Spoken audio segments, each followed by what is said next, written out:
Hazrat Jabir bin Abdullah radiyallahu anhu says, we accompanied by the Prophet sallallahu alaihi wasallam were coming back from a battle, and I hurried to ride my slow camel. A rider thereupon came from behind and pulled my camel with an arrow, due to which my camel started moving as briskly as you have seen any fast moving camel. When I saw he was the Prophet sallallahu alaihi wasallam himself, so he sallallahu alaihi wasallam said, why are you hastening? I submitted, I have recently married. He sallallahu alaihi wasallam said, a maiden or a matron? I submitted, married.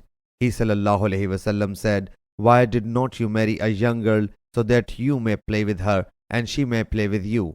He says, when we were about to enter Madinah Munawwara, he sallallahu alaihi wasallam said, wait for some time and do not enter your houses until the time of Isha prayer, so that the women whose husbands were absent may comb their hair and remove the impurity.